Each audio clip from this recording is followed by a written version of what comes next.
You've heard me say in other videos that a characteristic of a toxic family is one that caters to the most toxic individual. That toxic individual will hold a lot of power over the whole system. All the other members kind of adjust to that toxic person in fixed roles usually. Hi friends, and welcome back to the Surviving Abuse podcast. I am your host, Lavina Sana.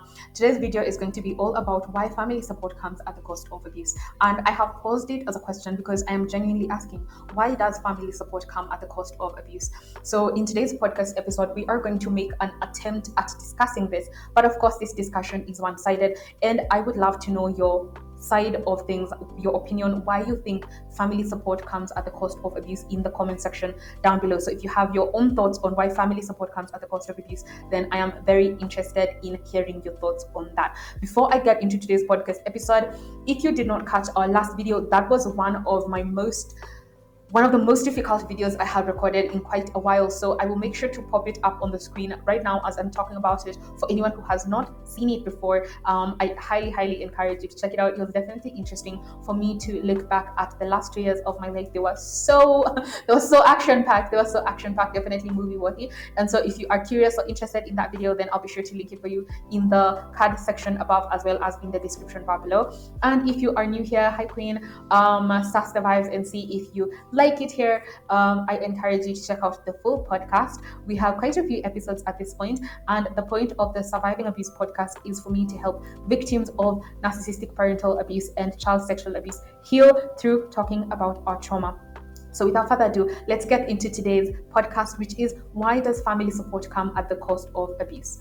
So family support can sometimes come with abuse for various reasons, often rooted in dysfunctional family dynamics, cultural pressures, or power imbalances. And here are some factors. So we are going to look at the factors that contribute towards family support coming at the cost of abuse. But again, as I said at the beginning of the podcast episode, I would love to hear your perspective on this. Why do you think family support comes at the cost of abuse? So factor number one is power dynamics. In families where support is conditional, the person providing support may feel entitled to exert control. They might abuse the authority, expecting obedience or sacrifices as a repayment. So, as I've shared in this in the Surviving Abuse podcast, one of the narcissistic family members who was really adamant about shutting me up, about shaming me for calling my uncle out on molesting me for 4 years straight in our family home. The loudest, cruelest, meanest voice was the voice of my aunt Jane, who actually educated me. A huge reason why I completed varsity is because my narcissistic aunt Jane stepped up and paid my varsity fees. And so it's always such a mindfuck for me to discuss this, because she is someone to whom I am deeply indebted. And so to have her turn into this really evil, cruel villain was such an emotional fuckery for me, because on the one hand, I'm looking at her with these eyes of admiration, these eyes of respect, and then she turns around and turns into this like scorpion and snake, and it really fucks with you mentally. It really does, when the person who was in your corner is now the person who is literally your vicious and worst enemy. It's so complicated, guys. It's so complicated in these narcissistic family streets. It's so complicated. And so we can see that one factor that contributes towards family support coming at the cost of abuse is power dynamics. And again, I'm sharing my own lived experience of my aunt Jane, who was actually the one who was she paid for 2 years of my varsity. She paid for me. She picked up the slack from the third semester of my sophomore year all the way until the very end. And so it's so like mind-boggling for the person who's responsible for ensuring that I finished my varsity education, being the same one who is shaming me for talking about being molested as a child. It is just crazy to me. The second factor that contributes towards family support coming at the cost of abuse is cultural and generational pressures. Some cultures place a high value on family obligations and obedience, creating situations where individuals feel compelled to endure mistreatment to maintain family bonds to avoid shame. Now, this is literally if you are not new to the Surviving Abuse podcast, then you had a front row seat at me going through the highly misogynistic text that my Aunt Jane was sharing with me in an attempt to shut me up about me being open and honest about being molested as a child from age 5 to 9. And she was the loudest and most adamant voice. And what really shocked me to my core is that this woman who was the loudest voice as telling me, sit down, shut the fuck up, literally works in protection in the NGO sector. Like, literally, this is her job. It is her job to be an advocate for women and children who are suffering rape and other horrible offenses post-war, post-civil conflict. This is literally her job. So one would think that, one would use their common sense and think that, oh, well, so she was the loudest voice in championing you talking about this. She must have been. This is her job. This is literally what gets her out of bed every morning. So she must have been your number one champion, telling you, you have to talk about this. You have to create awareness about this. You have to call this disgusting pedophile to justice. You have to like hang them out there. You have to create awareness about this child molester. But no, she was the loudest voice telling me to sit down and shut up, and that me talking about this is bringing shame to the family. Not the person who is a pedophile, not the person who is a child molester who has access to her own children. That is not the person that she wanted to shame. No. It was Lavender. It was the person who endured child molestation and child rape throughout her childhood in the family home. No, that is the person that she was very, very adamant and energetic to shame. Like, honestly, every time I think about it, it just disgusts me anew. Every time I think about it, I'm like, how is this real? How is this real? How has this been my lived experience? Like, this is crazy. This is crazy. The third factor that contributes towards family support coming at the exchange of abuse is emotional enmeshment. In enmeshed families, boundaries between members are blurred, making it hard for individuals to assert independence. Support in such environments can come with expectations for loyalty or obedience, leading to controlling behavior or emotional abuse. Now, I have to address this. I have said this time and time again. My Aunt Jane is the reason why I finished varsity. And this should not go without saying that I am not the one that dropped the ball. My narcissistic mom, who is financially irresponsible, is the one who dropped the ball. I went and tried to get scholarships from school. I had a 3.9 GPA at the time.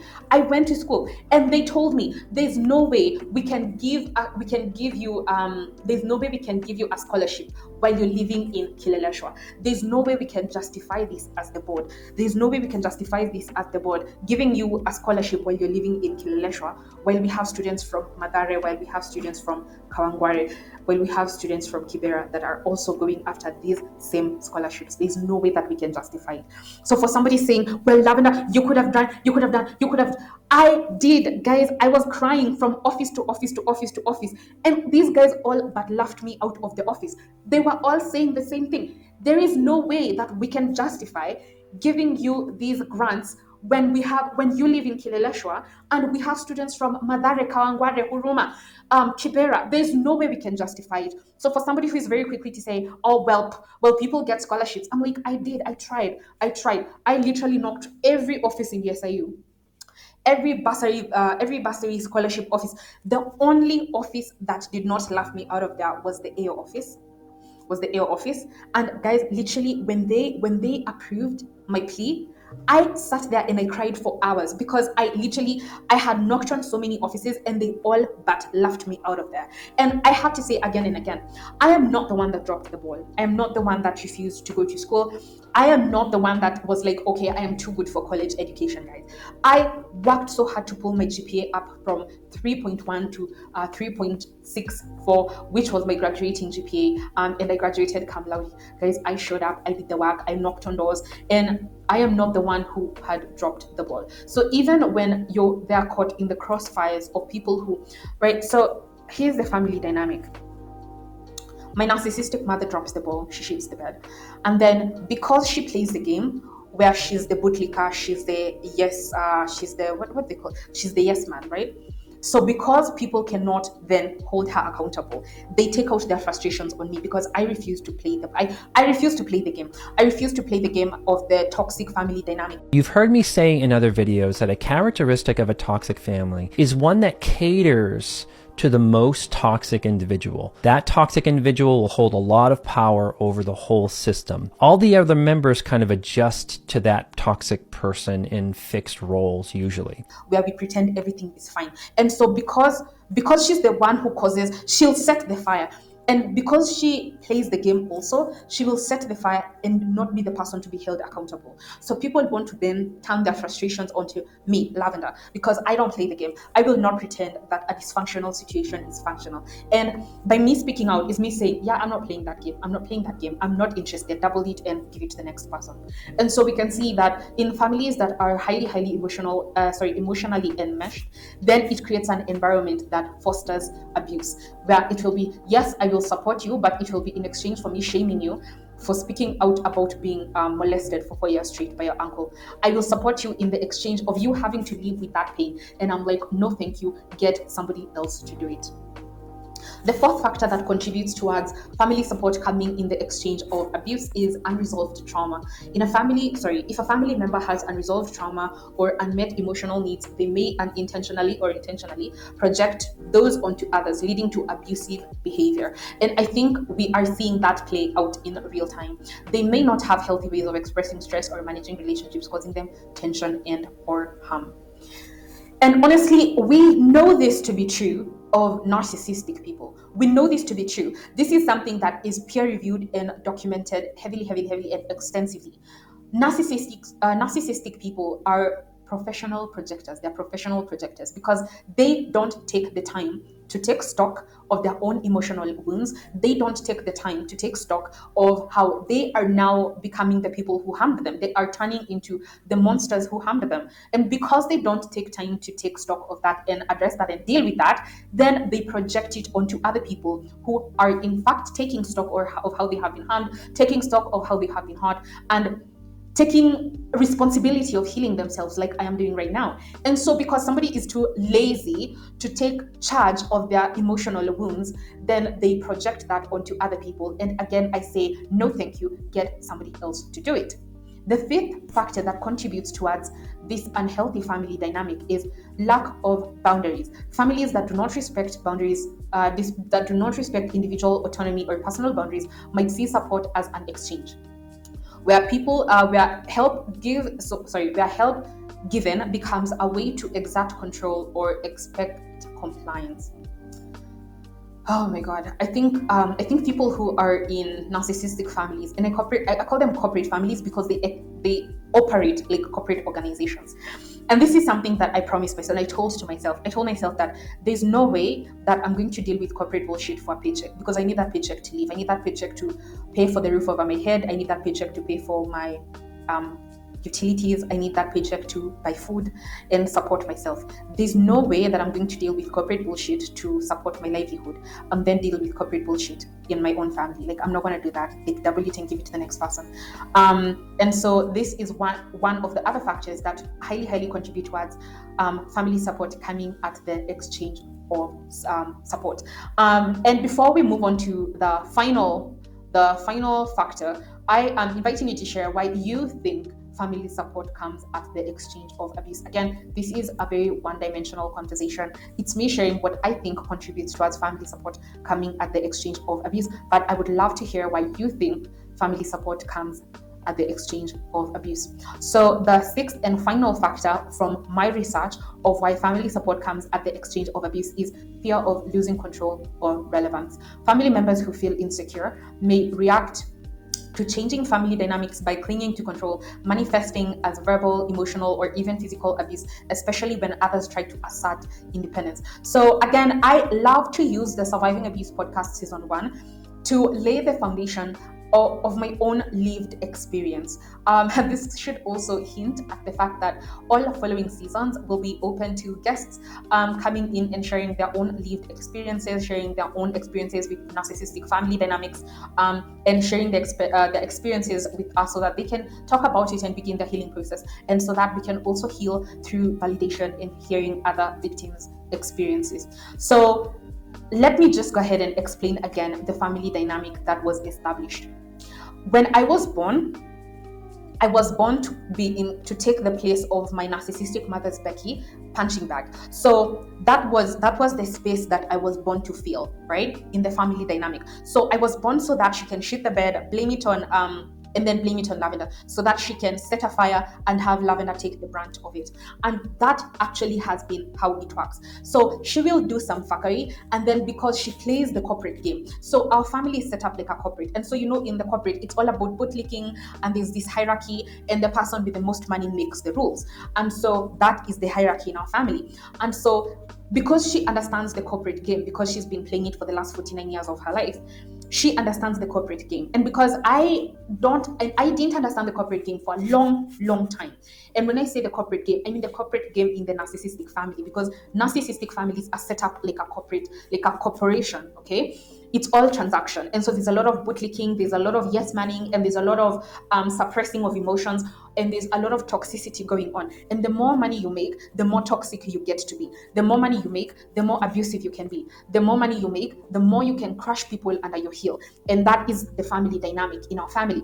And so she was like, okay, so she's going to give birth to this thing, because as a child in a corporation, in a patriarchal system, in a narcissistic family, as a child, you're a slave and you're a sponge. If I ever get my doctorate, I will be making my thesis on the power dynamic between parent and child, and how it is very similar between slave master and enslaved person. And you are literally supposed to be crushed under people's heels because you do not have an income, and because you don't make an income, therefore you don't have a say. Therefore you can be abused, molested, neglected, and there's nothing you can do about it because you don't have an income and there's nowhere for you to go. Okay, great. So as the child in this particular case, I'm the one I was the sponge and I was the punching bag. And so she could go and shit the bed, and then I'll be the one who's neglected, and I'll be the one who can be molested in exchange for her getting to do whatever she wants to do. And that has been the family dynamic literally until I started speaking up about being molested as a child. And so we can safely say, based on the data, because we have it all here on my channel, that family dynamic served them for the not 29 years, because I started speaking up in July. I hadn't even turned 29 yet.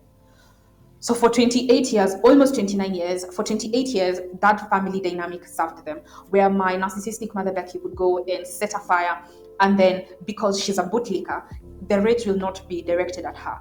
The rage will be directed at Lavender. When Lavender tries to speak up about something, that is where the rage will be directed. So she will go and gamble her money away. And then when Lavender doesn't have school fees, and Lavender is about to be kicked out of varsity despite being an honor roll student, then the rage will be directed at Lavender, who is not the person who is directly contributing to the problem. And that family dynamic was working really, really well until Lavender was like, okay, no, you can keep that shit to yourself. You can double it and give it to the next person. No, get somebody else to do it. And that is where toxic family dynamics break apart. They break apart when the oppressed person stands up and says, yeah, you can keep that shit to yourself. You can keep that shit to yourself. You can get somebody else to be the punching bag because I am no longer interested. And the reason why I make these podcast episodes is because this is not unique. TikTok is full of people talking about their experiences in toxic families, the experiences in narcissistic families. So this is so common. And the reason why we have to talk about this and create awareness about this is that there's still a very large group of people who are still living in ignorance. They don't even know that they are stuck in a toxic family dynamic. They don't even know that they are born into a family that is being operated like a corporation. They don't know that they are stuck in a narcissistic family, and that they're somehow being the punching bag in exchange for somebody else who is being fuckery, somebody out there who is gambling, somebody out there who has unhealthy relationship with money, unhealthy relationship with resources. And because you're the child and there's nowhere you can go to for reprieve, then you get the brunt of this unhealthy family dynamic. So again, this is just what my research pulled up in terms of why family support comes in the exchange of abuse. But if you come from an unhealthy family dynamic, I would love to hear your version of events. Why do you think family support comes at the exchange of abuse? That's it for this podcast episode. Tune in for more podcast episodes, and I'll see you in the next one. Heart disease, lung disease, speaking to those two specifically, this is not a this runs in my family. What runs in your family is a lineage of women who hold on to grief, bitterness, and resentment and never get an opportunity to express it. Those things, sadness, grief, bitterness, resentment, that is all the heart space. Holding on to betrayals. You know how many women have been betrayed and never been able to fully express their anger and their grievances around just being portrayed by somebody, all of those things eat at the heart, literally. So the lung issues, the heart issues, all of this is lineages of things that have not been expressed and have not been given space to feel. So now you go into cardiac arrest. Yeah. Now you've got recurrent pneumonia. You got a collapsed lung because you don't feel safe enough. That's the importance now of the healers, to create spaces that are safe enough for people to lay their grievances at the altar.